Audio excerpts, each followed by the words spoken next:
IBC section 500 இதன்படி அண்ணாமலை 2 வருடங்கள் சிறை தண்டனைக்குரிய குற்றத்தை செய்கிறார். அவருக்கு ஃபைன் போடணும், 2ம் சேர்த்து பண்ணணும். அந்த அளவுக்குள்ள குற்றத்தை செய்திருக்கிறார். இதனால தான் அந்த முன்னாள் பிஆர்ஓ நடராஜன் ஒரு டெஃபமேஷனுக்கு நோட்டீஸ் அனுப்பியிருக்கிறாரு. ஒரு ஹேபிச்சுவல் அஃபெண்டன்ஸ் சொல்லியிருக்காரு இல்லையா நடராஜன், இந்த பிஆர்ஓ, அது முழுக்க முழுக்க உண்மை. கடந்த 25 மே 2023 அப்போ பிஜேபியில இருக்கக்கூடிய உள்ளாட்சி மேம்பாட்டு பிரிவுடைய மாநில செயலாளர்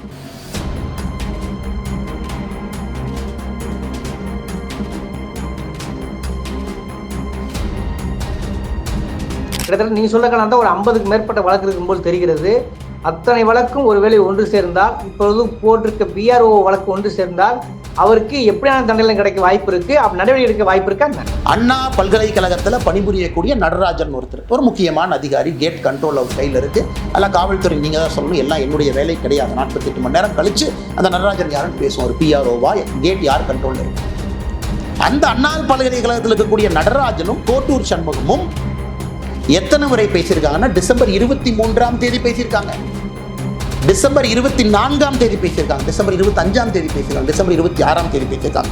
மொத்தமாக இந்த 4 நாட்கள்ல கோட்டூர் சண்முகமும் அண்ணா பல்கலைக்கழகத்திலே பணி செய்யக்கூடிய நடராஜனும் 13 முறை பேசியிருக்கின்றார்கள். 13 முறை. 48 மணி நேரம் கெடு தருகிறேன் சொல்கிறார். அமைச்சர் மா சுப்பிரமணியனை நோக்கி பாலத்துக்கு போடுறாரு. 48 மணி நேரத்துல நான் இதை விஷயத்தை நான் வெளிப்படுத்தினா 48 மணி நேரம், 1 வாரம் ஆச்சு.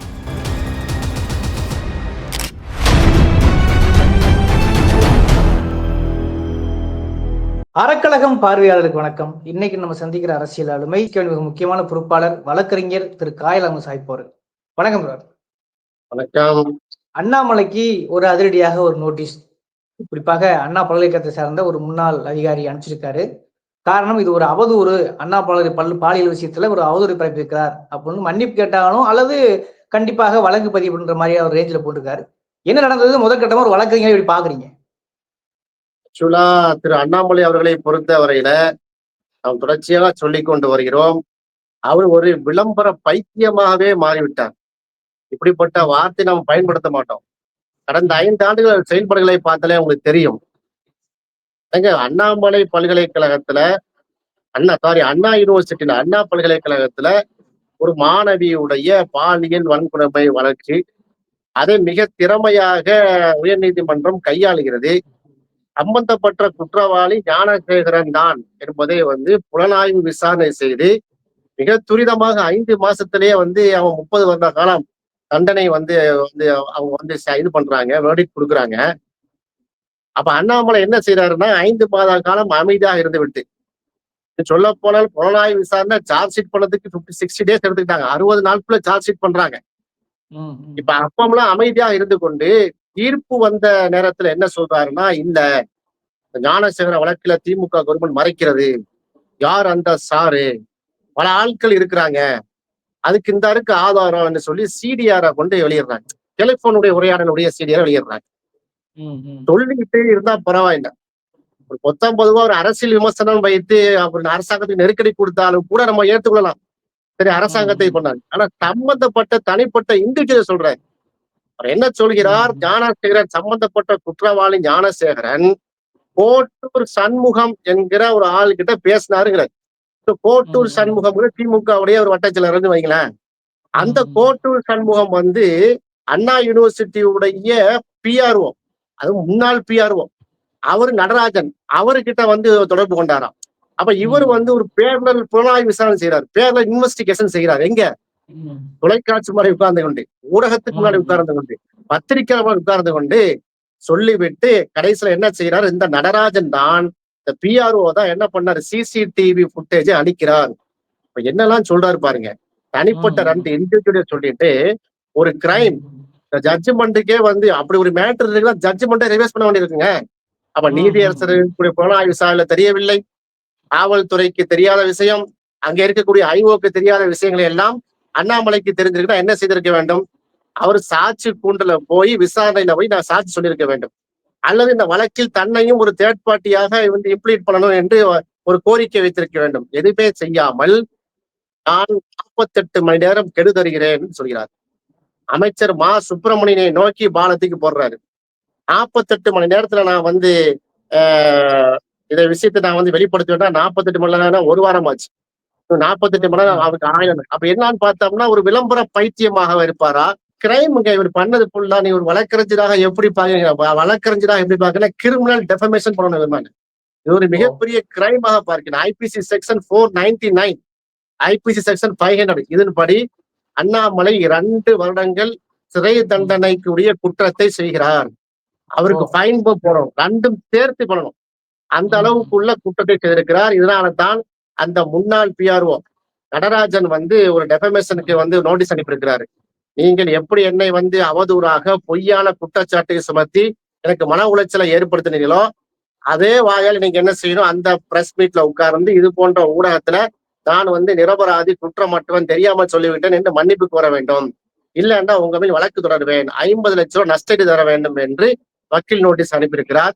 அண்ணாமலையை பொறுத்தவரை கடந்த கால நடவடிக்கைன்னா ஒரு ஹேபச்சுவல் அஃபண்டர்.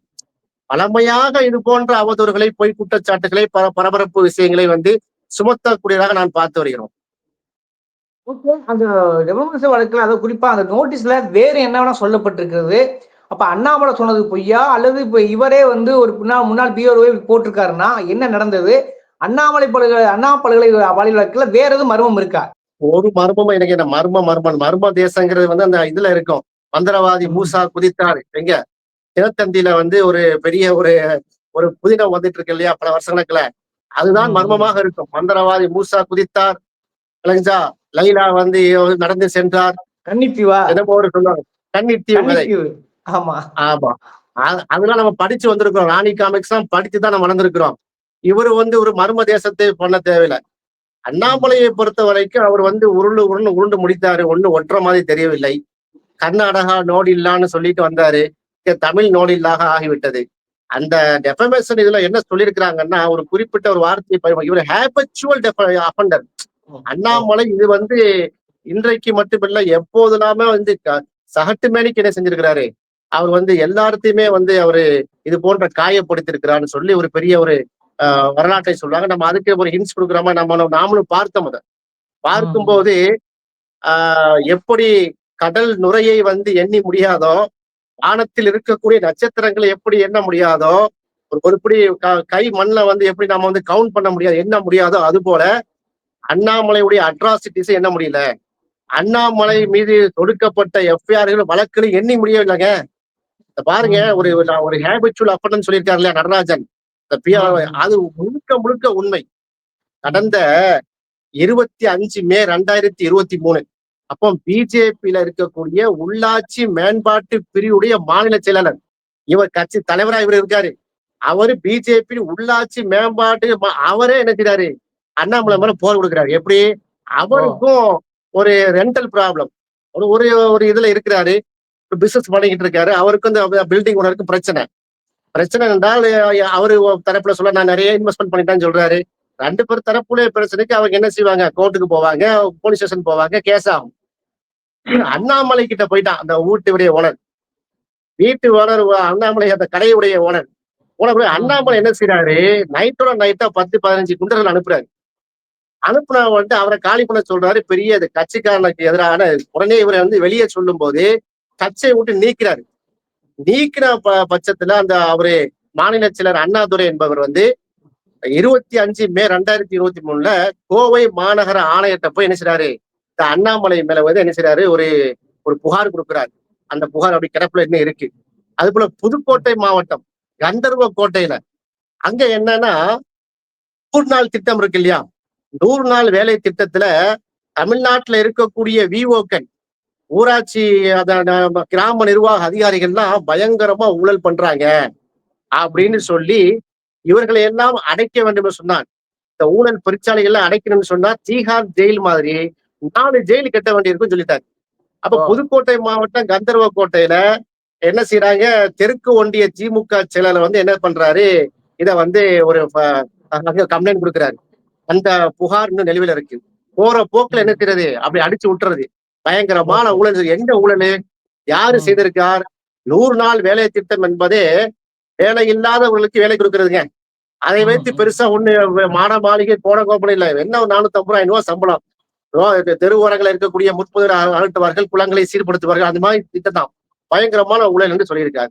அதுபோல் நவம்பர் 1ஆம் தேதி 2022ஆம் ஆண்டு சென்னை வந்து போலீஸ் கமிஷனர்கிட்ட வந்து சமூக ஆர்வலர் தேவராஜன் வந்து ஒரு முக்கியமான புகாரை கொடுக்கிறார்.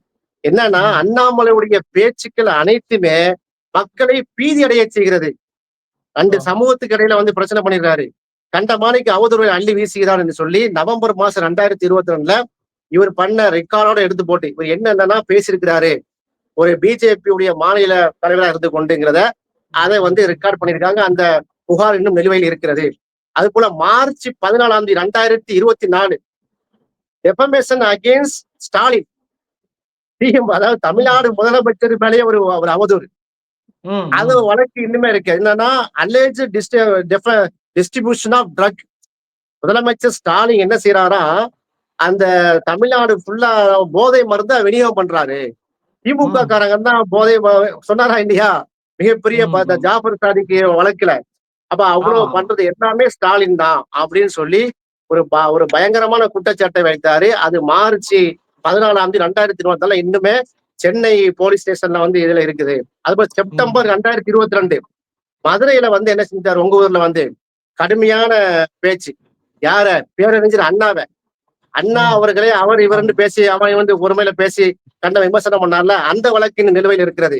அது போல பாத்தீங்கன்னா, பேசு தமிழா பேசுல வந்து என்ன பண்ணிட்டாரு, கிறிஸ்துவ என்ஜிஓக்கள் அவங்க எப்படிலாம் வந்து ஊடுருவிட்டு இருக்காங்க, தமிழ்நாட்டை மதமாற்றம் செய்யறாங்க, அப்படி பண்றாங்க இப்படி பண்றாங்கன்னு கிறிஸ்துவ மிஷனரிகளுக்கு எதிரான அவர் என்ன செய்யறாரு, வெளிப்படையை அந்த மாதிரி ஒரு காணொலி விடுறாரு. 153A, அதாவது promoting enmity among different groups. 2 தரப்பாருக்கு மத்தியில வந்து 2 சமூகத்திற்கு மத்தியில கம்பு வெட்டி போட்டு பதற்றத்தை உண்டு பண்ணுகிறார் என்ற வழக்கு நிலுவையில் இருக்கிறது. அது போல பாத்தீங்கன்னா 19 பிப்ரவரி 19 2025 சேலத்துல ஒரு எஃப்ஐஆர். நான் இப்படியே அடுக்கிக்கொண்டே போவேன். இவ்வளவு எஃப்ஐஆர்கள், இவ்வளவு வழக்குகள் திரு அண்ணாமலை மேல் இருக்கிறது. இது வந்து எப்படிப்பட்ட எஃப்ஐஆர் தெரியுமா, திமுக ஆட்சியில வந்து அதிமுக போடுவாங்க, அதிமுக ஆட்சி அப்படி இல்லை, ஆளுங்கட்சிக்கு எதிர்கட்சி வழக்கம் தெரியுமா, ஒரு போராட்டம் நடத்துவாங்க. அரசியல் வழக்கு அப்படிப்பட்டது இல்ல. சாலை மறியல் பண்ணாங்க, ஆர்ப்பாட்டம் நடத்தினாங்க, தடையை மீறி உண்ணாவிரதம் இருந்தாங்க, அப்படிப்பட்ட வழக்கு இல்ல. எல்லாமே இண்டிவிஜுவல் வழக்கு. என்னை மிரட்டினார், என்னை வந்து என்ன செஞ்சாரு, அவர் வந்து என்னை கேவலப்படுத்தினார், என் புகழுக்கு களங்கம் கற்பித்தார், தப்பான தகவலை அளித்தார், இப்படிப்பட்ட புகார்களை எல்லாம் வந்து அண்ணாமலைக்கு மேல இருக்கிறது. எனவே இவர் ஹேபச்சுவல் அப்பண்டர், வளமையாக இந்த தவறை செய்யக்கூடியவர். எனவே இவர் மீது வழக்கு தொடர வேண்டும், 2 வருஷம் உள்ள வைக்கக்கூடிய அளவுக்குள்ள செக்ஷனை போட்டுதான் அந்த பிஆர்ஓ அண்ணா பல்கலைக்கழகத்தினுடைய அந்த பிஆர்ஓ என்ன பண்ணிருக்காரு, நடராஜன் வந்து இன்னைக்கு வக்கீல் நோட்டீஸ் அனுப்பியிருக்கிறார். ஓகே, அப்படின்னா அதன்படி இப்ப நீங்க சொன்னீங்க வழக்கு நிறைய நிலுவையில் அவர் மேல இருக்குன்றத பதிவு பண்ணீங்க, முழுக்கப்புறம் பொய்ன்றதையும் பதிவு பண்றீங்க. கிட்டத்தட்ட நீங்க சொல்ல ஒரு 50க்கு மேற்பட்ட வழக்கு இருக்கும்போது தெரிகிறது. அத்தனை வழக்கும் ஒருவேளை ஒன்று சேர்ந்தால், இப்பொழுது போட்டிருக்க பிஆர்ஓ வழக்கு ஒன்று சேர்ந்தால் அவருக்கு எப்படியான தண்டனை கிடைக்க வாய்ப்பு இருக்கு, அப்படி நடவடிக்கை எடுக்க வாய்ப்பு இருக்கா? அவர் ஒன்றிய அரசுடைய கைப்பாவே இருக்கிறார். மோடி, அமித்ஷா இருக்கிறாங்க, நம்மளை காப்பாத்திடுவாங்கிற ஒரு இதுலதான் அவர் செய்யறாரு. அவர் மீது அவ்வளவு பிரச்சனைகள் இருக்கு. நீங்க என்ன இந்த வழக்கில வைத்து என்ன தண்டனை என்று கேட்கிறீங்க? இது வரைக்கும் அவர் மீது புகார் அளித்தவர்கள் எங்க இருக்கிறாங்க நீங்க பாருங்க. கல்யாணராமன், நான் அவங்க கட்சிக்கார பிஜேபி கட்சிக்காரங்களே சொல்றேன். திமுக அதிமுக எதிர்கட்சிகள் தான் விட்டுருக்கேன். பாஜகவை சார்ந்தவர்களே அண்ணாமலை மேல் புகார் பண்ணாங்க இல்லையா? கல்யாணராமன் எவ்வளவு பெரிய துவேஷ கருத்துக்களை சொன்னவர். அண்ணாமலை அண்ணன் தான் கல்யாணராமன் தம்பி, கல்யாணராமன் அண்ணன் தான் அண்ணாமலை தம்பி. அந்த அளவுக்கு வெறுப்பு பேச்சு உங்களுக்கு கல்யாணராமன். அந்த கல்யாணராமன் 2027 நாடாளுமன்ற தேர்தல்ல படுதோல்வி அடைந்த பாஜகவுடைய படுதோல்விக்கு அண்ணாமலை தான் பொறுப்பேற்க வேண்டும் என்று சொல்லி அண்ணாமலை செய்த எல்லா மிஸ்டேக்கும் சொன்னாரு. இப்ப கல்யாணராமன் எங்க இருக்கிறாரு? பிஜேபி கட்சி விட்டு நீக்கிட்டாங்க. அது போல திருச்சி சூர்யா ஓபிசி பிரிவுடைய முக்கிய பொறுப்புல இருந்தவர். அவர் என்னெல்லாம் சொன்னாரு, அண்ணாமலை காயத்ரி ரகுராமுக்கு பின்னாடி கேமரா போட்டு அனுப்பிட்டாரு. அவர் வந்து சொன்னாங்களா இல்லையா, ஹனிமூன் டிராப் பண்றாரு அண்ணாமலை, மிகப்பெரிய கிரிமினல் அஃபென்ஸை செய்யறாரு. ஜெய்சி சூர்யாவுடைய விவகாரத்துக்கு காரணமே அண்ணாமலை தான். துபாய்க்கு வந்து அவங்க காயத்ரி ரகுராம் போகும்போது பின்னாடியே கேமரா போட்டு அனுப்பினாரு, இப்படிதான் சொன்னாரா இல்லையா? இப்போ அவர் எங்க இருக்கிறாரு? அவர் திருச்சி சுடியா தூக்கி கட்சி விட்டு விளக்கினார்கள். இப்படிப்பட்ட நிலைமையில கேடி ராகவனை எடுத்துக்கொள்ளுங்க. கேடி ராகவன் நடந்துச்சு, அது பேசவே முடியாது, அசிங்கம்னு வைங்களேன். ஏன்னா பின்னாடி போறது ஃபுல்லா அசிங்கமாகத்தான் இருக்கிறது. பெண்களை பத்தி எல்லாம் ரொம்ப மோசமாக சித்தரிக்கக்கூடிய கட்சியா இருக்கிறது. ஆனால் அண்ணாமலை செய்யக்கூடிய எத்தனை வழக்குகள், நீ கேட்ட கேள்வி முக்கியமான கேள்வி. இவ்வளவு வழக்கு இருக்கு, இவ்வளவு எஃப்ஐஆர் இருக்கு, இவ்வளவு புகார் நிலுவையில இருக்கு, என்ன தண்டனை வரும்? ஒரு தண்டனை கிடைக்க மாட்டிருக்க. ஒரு தண்டனை கிடைக்கும். 2024 இதே மாதிரி ஒரு புகார்ல ஸ்குவாஷ் வாங்குறாரு, ஸ்குவாஷ் பண்றாருங்க. போய் வந்து நீதிமன்றங்கள் வந்து என்ன செய்யுது அவங்களுக்கு, அதுல அந்த புகார் தள்ளுபடி செய்வோம், ஹேட் ஸ்பீச் எல்லாம் நம்ம பெருசா எடுக்க முடியாதுங்கிறாங்க. அப்போ ஒன்றிய அரசுடைய கைப்பாவியாக இன்னும் சில அதிகாரிகள் இருக்கிறார்களோ, நெருக்கடிகள் வந்து அது கொடுக்கப்படுகிறதோ, நீதிமன்றத்துக்கு நெருக்கடி கொடுக்கப்படுகிறதோ, நமக்கு அச்சம் வருதா இல்லையா, ஒரு சந்தேகம் வருதா இல்லையா? அப்ப அண்ணாமலை அந்த ஒரு இதுல இருந்துதான் இவ்வளவு வெறுப்பு பேச்சுகளை பேசுகிறார். ஏன் மோடி எதனங்க பேசுறாரு, அமித்ஷா தானே பேசுகிறார். 2024 பிரதமர் மோடி அவர்கள் பிரச்சாரத்துக்கு வந்தாரு, பிரதமர் மாதிரியா பேசினாரு. 2024 தேர்தல், நாடாளுமன்ற தேர்தலுக்கு பிறகு திமுகங்கிற கட்சியே இல்லாம ஆக்கிடுவோம் தமிழ்நாட்டுல, ஸ்டாலினை வந்து இருக்க மாட்டார் பதவியில, இப்படிலாம் பேசுறாரா இல்லையா? இப்ப வந்து அமித்ஷா வந்திருக்கிறார். அமித்ஷா வந்து என்ன பேசுறாரு, அமித்ஷா வந்து என்ன பேசுறான்னு கேட்டா, அமித்ஷா வந்து நம்ம தமிழ்நாட்டுக்கு நிதி கொடுக்க வந்தாரா, பிஎம் ஸ்ரீ ஃபண்ட்ல வந்து நிலுவைத் தொகையை கொடுக்க வந்தார், 2151 கோடியை கொடுக்க வந்தாரா, அல்லது வந்து ஆர்டிஇ கட்டாய வந்து எஜுகேஷன் ஆக்ட் இருக்குல்ல, அது வந்து ரைட் டு எஜுகேஷன் ஆக்ட், கட்டாய கல்வி திட்டத்துல 200 கோடி தர வேண்டியிருக்க, அதை கொடுக்க வந்தாரா? ஒக்கி புயல், கஜா புயல்னு ஆரம்பிச்சு எத்தனையோ வந்து மழைக்கால வெள்ளத்துல நிறைய நிலுவைத் தொகை இருக்கிறதே, தேசிய பேரிடர் நிர்வாகத்துறை தர வந்தாரா? நம்முடைய இவர்கள் இருக்காங்க பாருங்க, நம்ம தமிழக மீனவர்கள், தமிழ்நாட்டு மீனவர்களுக்கு வந்து வஞ்சிக்கப்படுகிறார்கள் இலங்கையுடைய அந்த இராணுவத்தால், அதை தீர்வு சொல்ல வந்தாரா? இல்ல. எதுக்கு வந்தாரு? அவர் அமித்ஷா வந்து உள்துறை அமைச்சர் பேசிட்டு போனாரு, அதுல கூட அண்ணாமலை கையை தூக்கி பாக்குறாரு. அதுலயே செட்டப் பண்றாரு அண்ணாமலை. அண்ணாமலைன்னு பேர் சொல்லும் போது கை தட்டுறதுக்கு காசு கொடுத்து ஒரு 1000 பேரை கூட்டு வச்சுட்டாராம். மத்த நயினா நாகேந்திரன் சொல்லும் போது எல்லாம் கப்சுன்னு அமைதியா இருக்கிறாங்க. அண்ணாமலை இன்னும் கத்துறான். எப்படி இப்படி அரசியல்வாதி பாருங்க. அப்போ அண்ணனமாய் தான் தம்பி, மோடி அண்ணன் எப்படியோ அதே மாதிரி அண்ணாமலை தம்பி, அமித்ஷா அண்ணன் எப்படியோ அதே மாதிரி அண்ணாமலை தம்பி. அதனால ஹேட் ஸ்பீச் எல்லாம் வச்சு என்ன செய்வோம், நடவடிக்கை எடுக்க முடியாத சூழ்நிலை இருக்கிறது. திராவிட மாடல் ஆட்சி இதை கவனம் செலுத்தணும். காவல்துறை உன்னிப்பாக கவனிக்க வேண்டும். சமாதான பூங்காவாக இருக்கக்கூடிய தமிழ்நாட்டுல இவரை இப்படியே பேச விட்டுட்டு இருந்தீங்கன்னா, எச் ராஜா மாதிரி இவரும் உருவாயிட்டாருன்னு சொன்னா, ஆல்ரெடி உருவாயிட்டாரு. ஒரு எச் ராஜாவே நம்மளால சமாளிக்க முடியல. அவரு வாயை திறந்தால கலவரமாகிறது. முருகன் இப்போ ஏற்கனவே ஜெய் ஸ்ரீராம் சொன்னவர்கள் மதுரையில வந்து ஜெய் ஸ்ரீ முருகான்னு சொல்ல போறாங்க. வெற்றிவேல் முருகான். நீ ஜெய் ஸ்ரீராம்னா நீ கிடையாது, நீ ஜெய் ஸ்ரீ முருகா தான். அங்க ராமர் கோயில் பக்கத்துல வந்து முருகனுக்கு நம்முடைய முப்பாட்டன் முருகனுக்கு ஒரு கோயில் கட்டி கும்பாபிஷேகம் தான் எடுப்பாங்க. அந்த அளவுக்கு வெறி பிடிச்சி அலைகிறாங்கன்னு வைங்களேன்.